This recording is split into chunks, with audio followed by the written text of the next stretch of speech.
Notre premier invité de ce matin, c'est Oscar Moubiayi, juriste et coordonnateur de la SBEL, État des droits en marche. Monsieur Moubiayi, bonjour. Bonjour, monsieur Fabien. Voilà. Vous n'engagez pas le barreau ici, donc point de besoin d'y faire allusion. Ça sera mieux. Voilà. Depuis un certain temps, la question turlupine la cervelle de plusieurs hommes et femmes avertis. Changement ou modification de la Constitution. Et pour quelles raisons? Vous êtes parmi ceux qui ont lancé ce débat. Je peux dire, avant d'AUL, vous étiez déjà dans cette logique. Vous aviez lancé ce débat. D'AUL, je comprends bien, lui parle de la modification ou de la révision. On sent qu'il y a deux blocs qui se dessinent, deux courants, les révisionnistes et ceux qui pensent qu'il faut faire tabula rasa pour une nouvelle constitution qui pourrait nous faire basculer dans la 4e République. Vous êtes de ceux qui pensent qu'il faut tout revoir. C'est-à-dire, il faut quitter la 3e République pour la 4e, mais avec une nouvelle constitution. Pour quelles raisons? Tout simplement parce que l'ordre politique qui est mis en place par la Constitution de la 3e République, cet ordre politique ne convient plus à nos réalités, à l'évolution politique de notre pays. Nos réalités, vous allez me demander lesquelles. Vous prenez la Constitution de la 3e République, déjà du point de vue son origine. Tout le monde est d'accord, c'est une Constitution qui n'a pas été écrite en violation du serment de Lumumba sur les territoires congolais. Et comme vous le savez, Lumumba a dit, notre héros national, que l'histoire du pays sera un jour écrite, non plus dans les capitales occidentales, mais dans les territoires congolais. Donc cette constitution n'a pas été écrite ou pensée par les Congolais eux-mêmes. Et s'il y avait eu quelques Congolais qui y ont participé, ont été des complices. Et je considère que la nation, le pays a été trahi par l'extérieur avec la complicité interne et tout ça, je les appelle les traîtres de la nation. Tenez, vous prenez l'article 9 de notre Constitution. Il est dit que l'État congolais assure sa souveraineté sur le sol et le sous-sol. Alors que dans notre tradition et dans toutes les constitutions du monde, les sols et les sous-sols appartiennent à l'État. C'est plus que clair. Maintenant, deux notions différentes. On est parti de la notion de la propriété vers la notion de la souveraineté. La nuance est fondamentale. La souveraineté peut se perdre, alors que la propriété ne se perd jamais, sauf sous les conditions légales. Et donc, aujourd'hui, vous avez des villages à l'est de notre pays, où l'État congolais n'exerce plus sa souveraineté, parce qu'exercer la souveraineté, c'est commander à assurer le contrôle des territoires par le commandement suprême, donc y faire la loi. Or, sur certains coins de notre pays aujourd'hui, ce n'est pas l'État congolais qui y fait la loi, ce sont les rebelles qui y font la loi. Donc, est-ce qu'on peut... Les armées étrangères. Les armées étrangères. Est-ce que peut-on considérer que sur ces territoires-là, l'État congolais, qui ne contrôle plus rien, a encore sa souveraineté? La réponse est non. Et quand vous perdez la souveraineté, vous perdez les territoires. Ce qui n'est pas logique. Et plus loin, à l'article 217, on consacre cette balkanisation de notre pays, cette aliénation. Vous savez bien que les territoires ne peuvent pas être vendus ni aliénés. C'est tout ce que nous pouvons léguer à nos enfants. À l'article 217, l'on vous dit que l'État congolais peut, pour raison de paix, signer les accords de paix en cédant une partie du territoire. C'est dit dans notre Constitution. Donc l'article 9, souveraineté. L'article 217, l'on admet qu'on peut céder une partie de notre souveraineté au nom de la paix. Ça voudrait dire... Vous parlez d'une partie de la souveraineté ou une partie du territoire? Mais quand vous perdez la souveraineté, vous perdez le territoire. L'article 9 dit que l'État assure la souveraineté sur les territoires. Si vous perdez la souveraineté, vous perdez les territoires.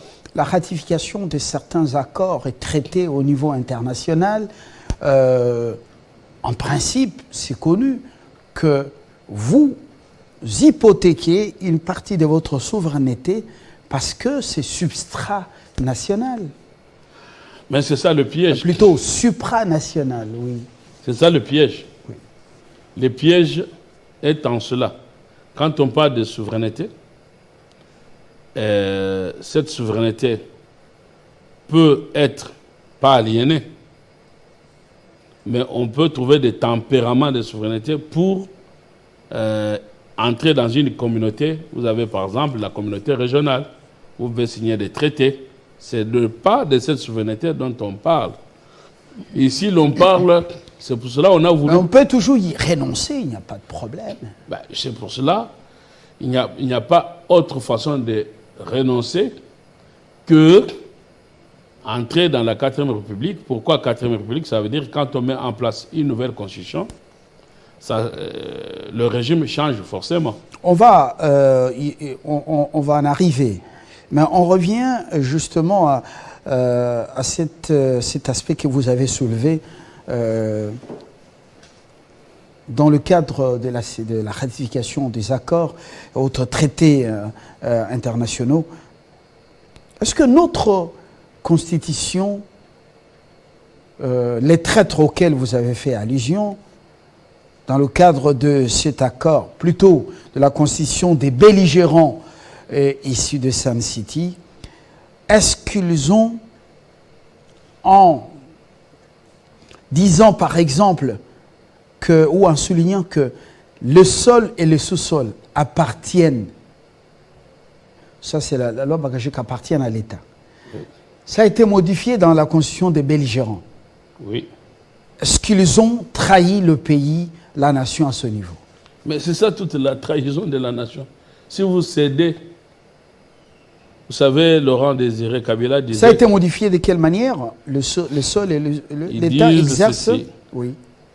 L'État exerce la souveraineté, sa souveraineté, sur le sol et le sous-sol. Donc, au lieu de dire, comme la loi Bakashika, l'État, le sol et le sous-sol appartient à l'État, nous, on n'est plus propriétaire du sol. On y exerce simplement la souveraineté. Or, la souveraineté... C'est ce qui explique la vente des carrés miniers, la vente des terres... Vous n'avez plus de contrôle. La souveraineté, vous pouvez la perdre. Mais quand vous avez un droit de propriété, vous ne pouvez pas perdre ça. J'illustre cela. Vous venez, M. Fabien Lumbala, le soir, vous rentrez chez vous. Les Koulouna vous ravissent votre voiture. Cette voiture, vous ne l'avez plus physiquement. Ce n'est pas pour autant qu'elle devient la voiture de ceux qui l'ont extorquée. Quand vous allez porter plainte et qu'on retrouve cette voiture, on va poser la question, à qui appartient cette voiture? À Fabien Lumbala, venez chercher votre voiture. Vous avez compris qu'ils ont physiquement pris votre voiture. Vous n'avez plus le contrôle sur cette voiture, mais elle vous appartient. C'est ça les droits de propriété. Mais en revanche, les droits de souveraineté, ça se perd quand vous ne pouvez plus l'exercer. Donc, le simple fait de ne plus exercer les droits de souveraineté entraîne la perte des territoires. Exercer la souveraineté, c'est faire la loi sur une partie du territoire. Est-ce que dans les territoires occupés, l'État congolais est encore souverain là-bas? Est-ce qu'il y fait encore la loi? Il contrôle? Non, il ne contrôle plus rien. Parce que c'est un tombé entre les mains des rebelles. Quand une partie du territoire tombe entre les mains des rebelles, si nous étions sur le principe que le sol et le sous-sol appartiennent à l'État, même nos petits-enfants revendiquerons cette partie-là pour récupérer notre territoire qui reste notre propriété. Mais quand vous dites que vous exercez la souveraineté et vous perdez la souveraineté, mais vous avez perdu également les territoires parce que vous avez dit vous exercez la souveraineté. Quand vous ne pouvez plus exercer la souveraineté, vous n'êtes plus. C'est ça l'astuce, c'est ça la traîtrise. Ils ont voulu mettre les choses dans les mots très habillés. Comme vous le disiez tout à l'heure, que vous n'avez pas besoin de mots sophistiqués, mais ce qui vous intéresse, que nous soyons sur la légalité avec visage humain. Ça, j'ai beaucoup plus à apprécier. Sur d'autres cieux, on aurait dit, le philosophe Fabien Lombal a dit. Bon, comme nous sommes au temps moderne. Ah oui, malheureusement, j'ai eu, il y a quelques minutes, quelques victimes ou quelques personnes de celles des guerpilles. On parle du bâtiment SNCF au niveau de Fabrescam, qui y ont nié avoir, ou qui n'ont pas reconnu avoir reçu et l'argent et avoir reçu un délai légal, donc un préavis légal, contrairement à ce que le confrère affirmait. Tout à l'heure, je ferme la parenthèse. Ben, vous savez que dans notre pays, 80% de conflits, c'est des conflits de l'ordre locatif ou conflits dits immobiliers. Nous compatissons avec ces compatriotes qui sont sous la belle étoile et que vous savez que nous sommes État de droit en marche. Nous allons nous y approcher pour voir si tout a été fait en toute légalité. Ouais, c'est votre, soyez rassurés que c'est votre travail, État de droit en marche. Si ça n'a pas été fait en toute légalité, soyez rassurés que nous allons combattre l'illégalité d'où qu'elle vienne. Et cette parenthèse fermée, vous me disiez tout à l'heure qu'au niveau international, on peut signer les accords pour céder une partie de souveraineté internationale. Parce qu'il faut distinguer la souveraineté internationale de la souveraineté interne. Interne, nationale. Oui, la souveraineté nationale. La souveraineté nationale ne se partage pas. L'État est le seul à exercer le monopole de violence sur son territoire. Il est le seul souverain. C'est ça la souveraineté. Au-dessus de l'État, il n'y a personne qui commande et qui dicte la volonté. Ni même l'ONU, ni les organisations régionales et sous-régionales. C'est pour ça qu'on dit qu'on est souverain. Et c'est pour ça que vous voyez que nos compatriotes dans d'autres États des colonies françaises, aujourd'hui, ils revendiquent leur souveraineté. Mais heureusement que nous sommes souverains. Et c'est pour ça que nous devons avoir un leadership fort pour dire non à toutes les influences extérieures. Et donc, quand vous me parlez de la souveraineté internationale, il faut la distinguer de la souveraineté nationale. Et dans la souveraineté internationale, quand on cède cette souveraineté-là, c'est sur base des accords. Et le principe fondateur des accords internationaux est que la réciprocité. Ça voudrait dire, si nous recevons une partie de notre souveraineté, vous cédez aussi la vôtre. Or, nous avons des constitutions où nous disons que nous exerçons la souveraineté sur notre sol. Ceux avec qui nous pouvons signer maintenant des accords pour la paix, dans leur constitution, il est dit que leur terre leur appartient. Alors, comment voulez-vous aller signer des accords au nom de paix en cédant votre souveraineté? Ceux qui n'ont pas voulu vous dire, c'est qu'en cédant votre territoire. Cette constitution a fait son temps. Je comprends bien votre démarche, mais je vais revenir à vous. Je commence à comprendre qu'il y a un traquenard. Cette constitution était un traquenard pour le pays et pour son peuple. Je reviens à vous. L'actualité chez nous s'impose. La dernière minute info. Christian Kalonji-Kaloubi, rebonjour. Rebonjour Fabien. Bienvenue, madame, monsieur. Place à l'actualité.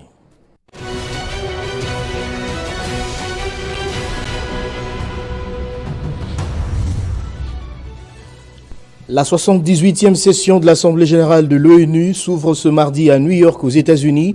Plusieurs questions seront à la table des discussions, notamment la guerre en Ukraine, les crises en Haïti, au Soudan, les coups d'État en Afrique ainsi que le climat. Félix-Antoine Tshisekedi, président de la RDC, prendra la parole du haut de la tribune des Nations Unies ce mercredi pour le dernier oral de son premier mandat. Il évoquera notamment des questions sécuritaires dans l'est de la RDC. Crédibilité des élections de décembre prochain. La CENI est favorable à la venue de la mission d'observation électorale de l'Union africaine dans le pays. Denis Kadima, président de cette institution d'appui à la démocratie, l'a dit à la représentante de cette organisation régionale à Kinshasa. Processus électoral en RDC, on en parle encore. La CENI invite les parties prenantes au cadre de concertation dès ce 20 septembre. La présentation du dispositif électronique de vote, la présentation du cadre légal et réglementaire de l'accréditation des observateurs sont parmi les thématiques qui seront abordées. Et puis le rassemblement des journalistes pour l'émergence du Congo, RAJEC, annonce un sit-in de grande envergure ce mercredi 20 septembre à partir de 9h devant le bâtiment abritant le ministère de la Justice. Objectif, exiger la libération de Stanis Boujakera. Et puis cette importante conférence débat sur les défis du contrôle des finances organisée par le barreau d'Yokatonga et l'IGF à Lubumbashi. Principal intervenant, Jules Alinguete, le chef de service de l'IGF, a exhorté l'assistance à la lutte contre la corruption.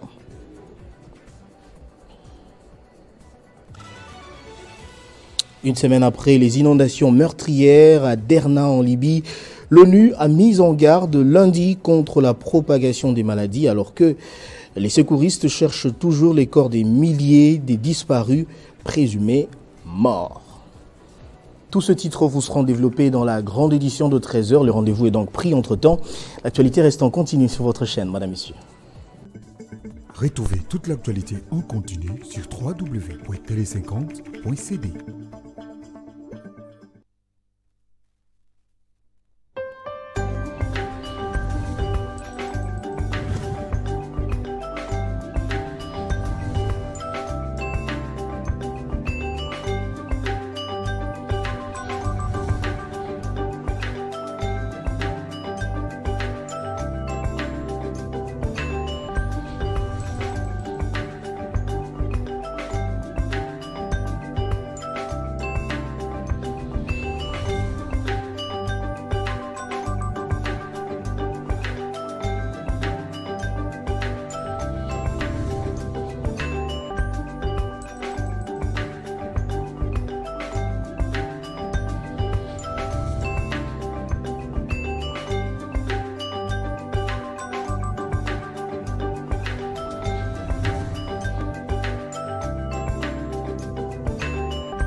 Voilà. Merci pour l'info. Merci également pour les prévisions météo. Nous avons évidemment quelqu'un qui nous suit en France, à Rouen, qui connaît bien le Congo, un grand artiste. Et il est français pour le moment, voilà, et il est en train de nous suivre. Et salue cette approche. Il y a aussi docteur Denis Samuel Kafunda, un grand gynécologue au Cameroun, à Douala, la ville économique du Cameroun. Il se dit très effaré par cette véritable démonstration de la trahison dont notre pays a été victime. Docteur Denis Kafunda dit que je dois encourager, que nous devons encourager Maître Mobiaï à expliquer sans relâche aux Congolais ce qu'il y a. Vous avez déjà, vous comprenez, pour ceux qui nous suivent en direct, des réactions. On termine la partie traîtrise que vous démontrez avant de pouvoir nous lancer dans une approche prospective pour de la 4e République avec modification ou changement total, c'est-à-dire faire tabula rasa, parce que tout n'est pas que mauvais. Vous avez évoqué quelques dispositions constitutionnelles dans lesquelles les citizens, au nom de partage de leur gâteau, le pouvoir, ont donc ont voulu plonger le pays dans l'incertitude. Mais exactement. Nous pouvons saluer l'intervention de nos compatriotes qui nous suivent, aussi même ceux qui ne sont pas du Congo, mais qui sont de l'Afrique, parce que nous devons aller. C'est en cela qu'on peut parler de la bonne concession de souveraineté pour aller vers le peuple africain. Vous savez que vous avez le peuple partout au monde, sauf en Afrique. Quand vous arrivez en Europe, on vous dit peuple européen. Mais il constitue les citoyens. Vous avez les citoyens partout. Les citoyens européens, ça existe. Mais les citoyens africains, nous n'en avons pas encore, dans la mesure où nous avons encore des frontières. Nous ne sommes pas jusque-là dans l'unité de notre âme africaine. Ça, c'est pas le débat, mais s'il faut envisager la constitution de souveraineté pour que nous soyons citoyens africains, voilà de bonnes... Vous êtes en train de répondre à la question pourquoi revoir les choses, pourquoi changer. Vous êtes partisan du changement, pas d'une simple révision. Alors, démontrez-nous pourquoi changer alors que toutes les dispositions ne sont pas nuisibles. Demain, la 4e République, l'État sera propriétaire du sol et du sous-sol. Ça sera trop clair comme ça. Demain, la 4e République, la nationalité congolaise, dans sa définition, n'entraînerait pas d'ambiguïté pour protéger une seule minorité ethnique, en l'espèce des gens dits des Banyamulenge. Demain, 4e République, on protégera toutes les minorités au sein de notre nation et que la définition de notre nationalité sera beaucoup plus que claire et que demain, la 4e République, on n'aura plus le national d'origine. Il faut enlever ces termes discriminatoires dans notre Constitution. Nous saluons la loi Tchani et les gens qui ont combattu cette loi ont estimé que, en disant qu'il faut être président, pour être président, il faut être des pères et des mères, qu'il y avait discrimination, alors qu'ils ont oublié que la Constitution elle-même consacre la discrimination en distinguant les Congolais d'origine et les Congolais tout court, donc les naturalisés. Il faut mettre fin à cette discrimination-là. Quand on est Congolais tout simplement, sans distinction d'origine. Il faut enlever l'origine. Mais par contre, il faut que pour être président du Congo, qu'il y ait des conditions liées vraiment à l'appartenance, n'est-ce pas, de la, pas la congolité, mais d'être à la nation congolaise, être des pères et des mères. Je trouve que c'est une tendance normale. Ça, c'est par rapport à la nationalité, donc il faut clarifier la définition. Et vous savez que le base de conflit que nous avons eu à l'Est, ça a été sous couvert de ce mascarade de la notion de nationalité pour dire que certains se sentaient exclus à la nationalité. Demain, la 4e République, il nous faut une forme d'État qui a un visage. Vous avez déjà vu ailleurs, dans les grandes nations, les gens accueillis comme migrants et puis après comme réfugiés. Et puis après, bon, ils ont acquis la nationalité. Et puis après, ils prennent les armes contre la patrie. C'est supporté ailleurs? C'est pour cela que moi, demain, avec la 4e République, si nos compatriotes se réveillent et nous suivent, nous allons mettre en place une loi. C'est pour ça que j'ai dit qu'il fallait travailler la loi Tchani pour la renforcer. Pour mettre des dispositions... Il n'y a pas encore une loi Tchani, c'est une proposition. La loi dite Tchani. Oui, c'est une proposition de voilà, de quand loi. nous disons ça, c'est pour l'absence de langage, pour qu'on aille plus vite. Mais la proposition Tchani, nous devons la renforcer. Moi, je propose qu'il y ait une disposition qui enlève la nationalité congolaise à toute personne qui prendrait les armes contre sa nation. La déchéance. La déchéance. Maintenant, il faut encadrer cette déchéance en distinguant pour qu'on ne tombe pas dans ce que l'on appelle l'apartheid. Parce que si notre nation étant une exclusive, si vous retirez la nationalité à la personne, elle risque de devenir apatride. Et ce qui sera en contradiction avec des conventions internationales. Mais on trouvera l'intelligence, parce que les Congolais sont intelligents, on trouvera l'intelligence pour dire que pour toute personne qui s'est déjà réclamée d'une autre nation et qui appuie les armes contre le Congo, celui-là, on lui retire la nationalité, donc on proclame sa déchéance. Vous prenez Kounda Batouare, quand il est au Congo, il dit il est Congolais. Quand il faut qu'on puisse l'interpeller à la CPI comme Congolais, il dit je suis Rwandais. Entre-temps, il a pris les armes contre les nationaux. Un type comme ça, nous devons proclamer officiellement sa déchéance de nationalité. Et ça fera que, quand on est, comme le président de la République l'a dit, quand vous êtes Congolais, vous ne prenez pas les armes contre vos frères. Si vous prenez les armes, vous n'êtes pas notre frère, nous proclamons la déchéance. Donc moi, avec la 4e... Le renvoi du territoire national. Mais les bannissements la plus... Pour rejoindre leur pays, quand vous n'êtes plus leur premier pays, c'est connu, le Rwanda, par exemple. C'est la conséquence. Oui. Quand vous n'êtes pas national, on peut vous refouler parce que vous n'êtes pas chez vous. Donc si nous vous retirons la nationalité, nous vous refoulons au même moment parce que vous êtes dangereux pour l'ordre public. Moi, en France, où j'exerce les droits des étrangers, quand vous n'êtes pas français et que vous avez même provoqué la simple bagarre, on peut prendre la décision de vous refouler en vous retirant les titres de séjour et on vous refoule parce que vous êtes porté atteinte à l'ordre public. Et vous avez vu que ceux-là qui ont pris les armes contre la France, il y a les partis politiques qui demandent que les binationaux soient refoulés dans leur pays dont ils ont l'origine.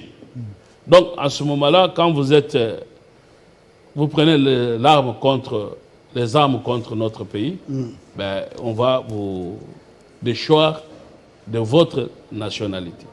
Et vous comprenez que ceux qui ont rédigé notre constitution, vous avez les anciens belligérants, des anciens rebelles, dont la plupart se retrouvent au pouvoir, et pour eux, le moyen d'accès au pouvoir était prise d'armes. Donc vous comprenez pourquoi, et comme ils étaient nourris aux mamelles du Rwanda et de l'Ouganda, ils ont voulu nous créer un monstre national dans une définition pour dire Congolais, toute personne dont les parents étaient, ou les personnes et les territoires étaient à l'époque avant. Tout ça, c'est des Donc formules. cette constitution est un monstre national. Oui, un monstre, je voulais démontrer, du point de vue de protection de notre territoire, cette constitution consacre l'aliénation du territoire, donc ce que vous appelez aujourd'hui la balkanisation. C'est consacré dans nos textes constitutionnels. Je voulais démontrer. Cette constitution, nous privant de notre territoire, nous prive même d'une définition claire de notre nationalité. Et met en place une disposition, l'article 10 de la Constitution, qui est germe de conflictualité, où vous avez les Congolais d'origine et où vous avez les Congolais qui ne sont pas d'origine. C'est une discrimination. Quand on est Congolais, on l'est tout court. Alors, pour ceux-là qui disent aujourd'hui que la proposition de la loi dite Tchani entraînerait la discrimination, mais ils n'ont pas vu que dans la Constitution, il y a déjà une discrimination. Alors que la proposition dite Tchani n'entraîne pas la discrimination parce que tout simplement, ce sont des conditions d'éligibilité et qui n'entraînent pas la modification. C'est un autre débat. Donc, au point de vue de la définition de la nationalité, il y a un problème. Au point de vue de la forme de l'État, nous avons deux formes d'État au monde. Il n'y en a pas, il ne faut pas inventer la roue. Vous avez un État dit unitaire, un État dit fédéral. Et après, bon, ça c'est beaucoup plus académique, on vient s'écrever sur ce qu'on appelle les régionalismes, l'exemple type l'Italie et l'Espagne. Alors, chez nous, quelle est notre forme de l'État? Il n'y en a pas. Vous avez 26 provinces. Vous créez 26 provinces sans penser au niveau d'infrastructure. On a créé des provinces mornées. Donc vous avez des provinces où le gouverneur n'a même pas une maison pour habiter. Parce que quand vous parlez de provinces, vous devez avoir le gouverneur qui doit avoir un bâtiment administratif. Vous avez les cours et tribunaux.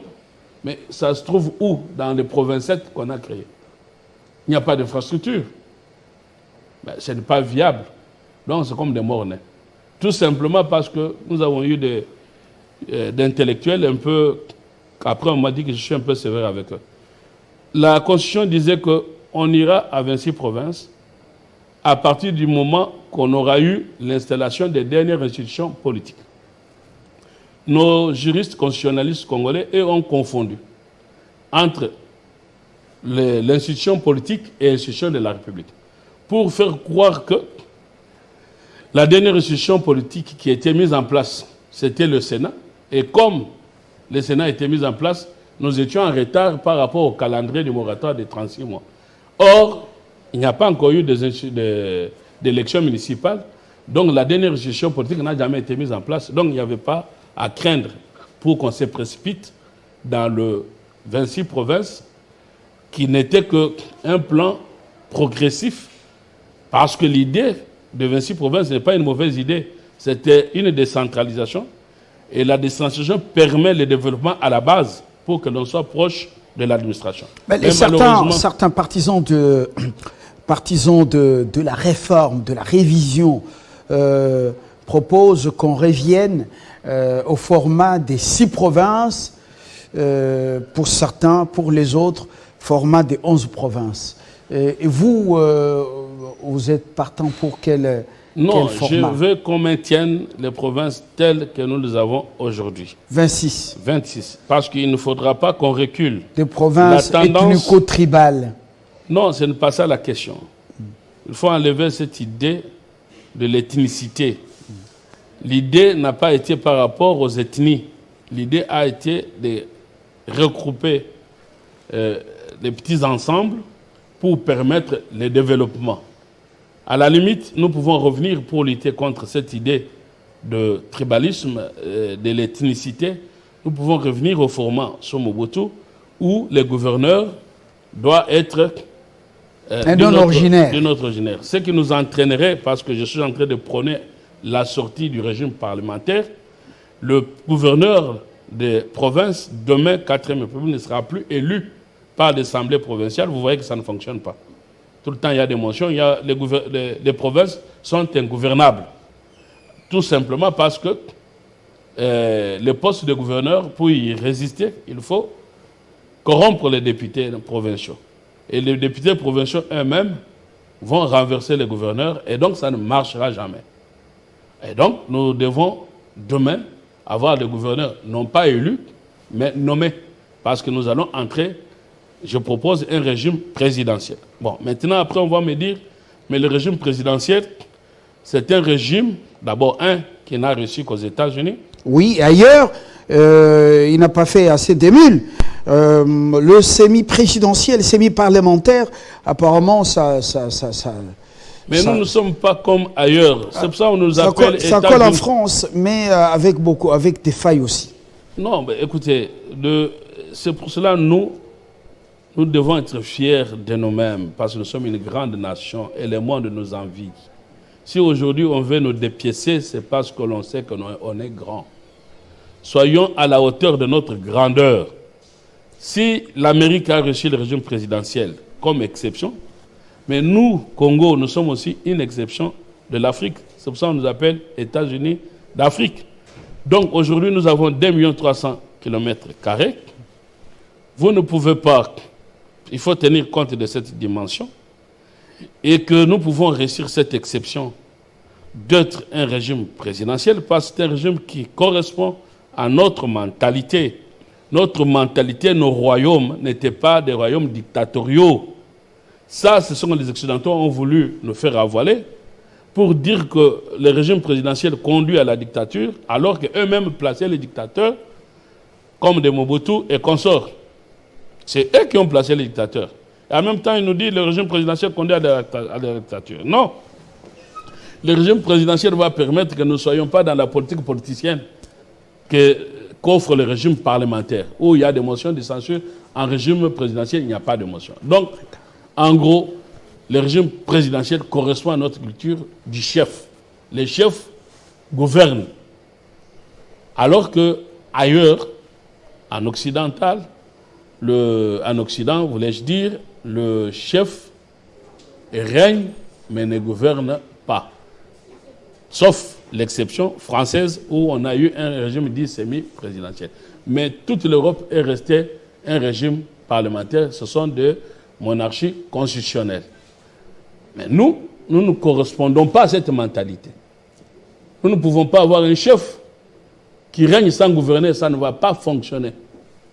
La preuve de notre mentalité, il suffit seulement qu'on aille déguerpir les gens au rond-point Forestcom.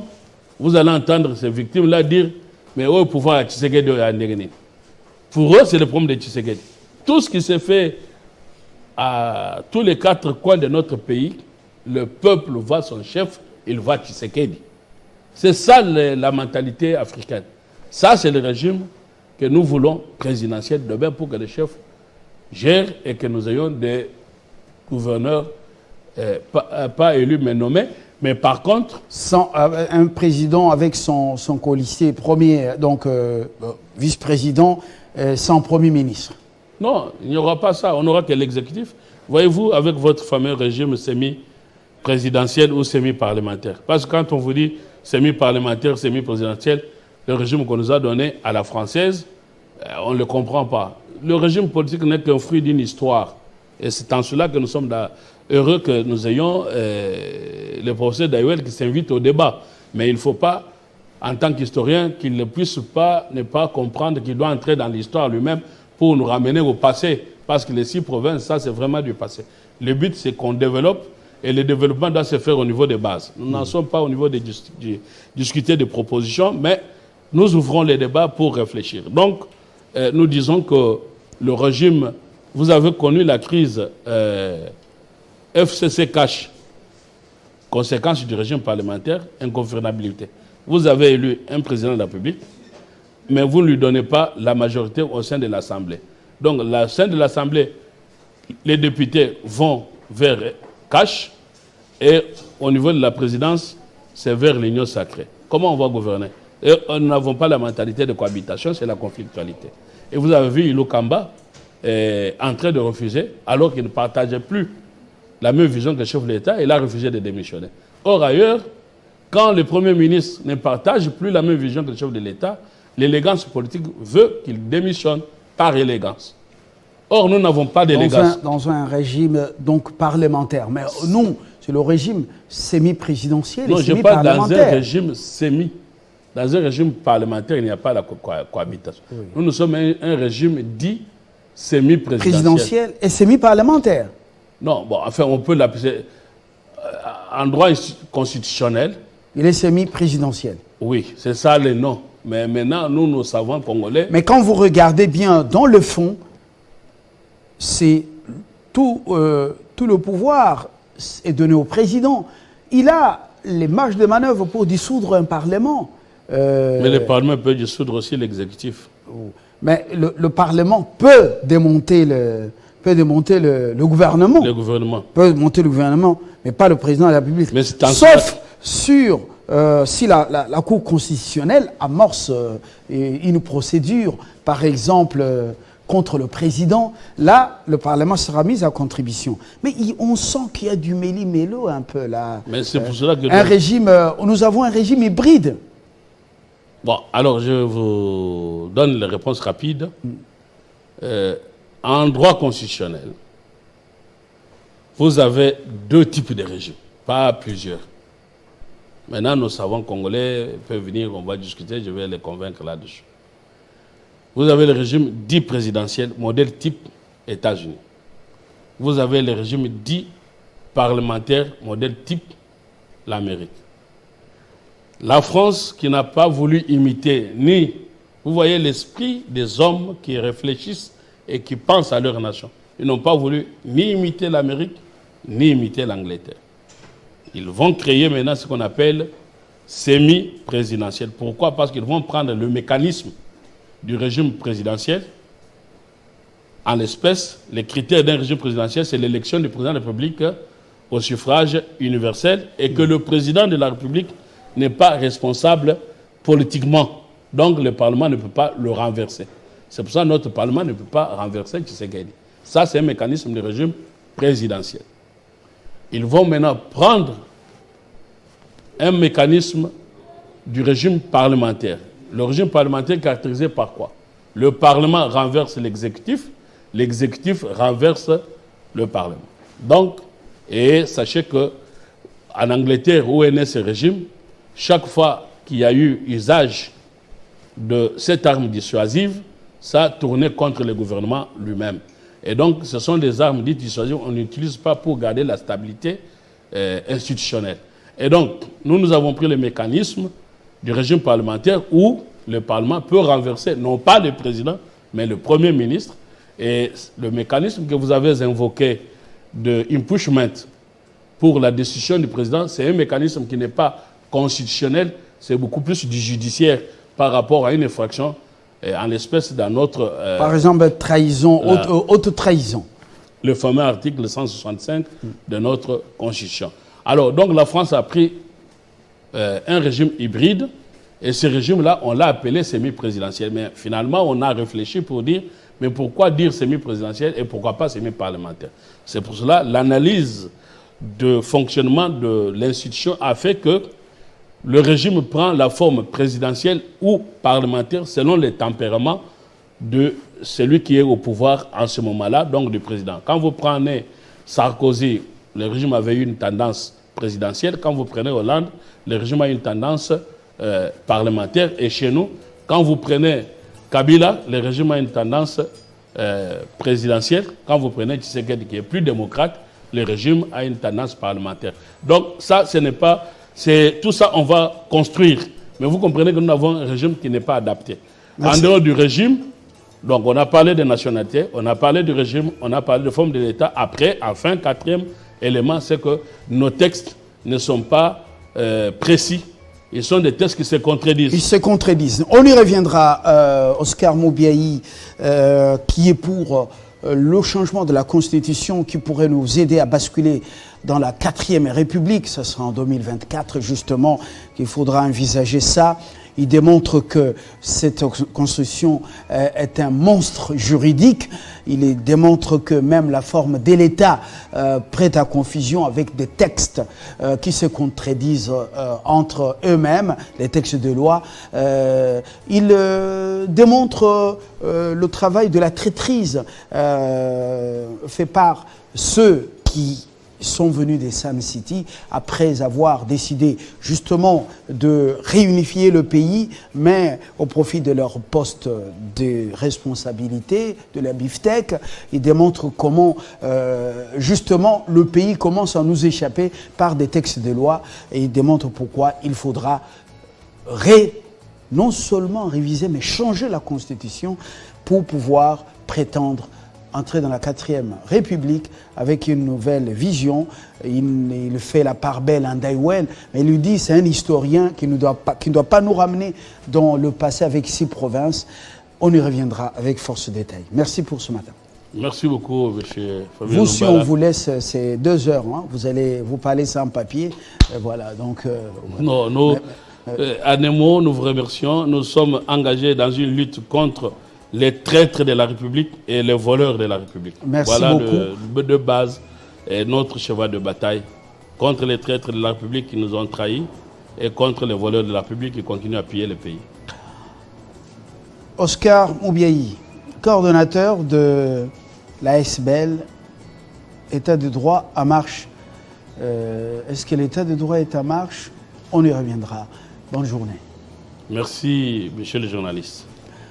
Nous terminons avec le second invité dans quelques instants.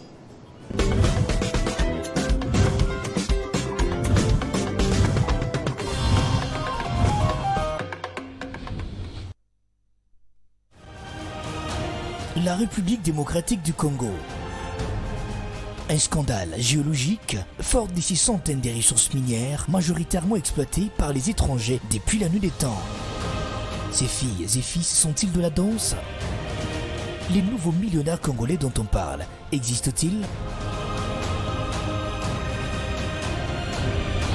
Enquête exclusive sur les nouveaux millionnaires congolais dans les domaines miniers au cœur de la sous-traitance.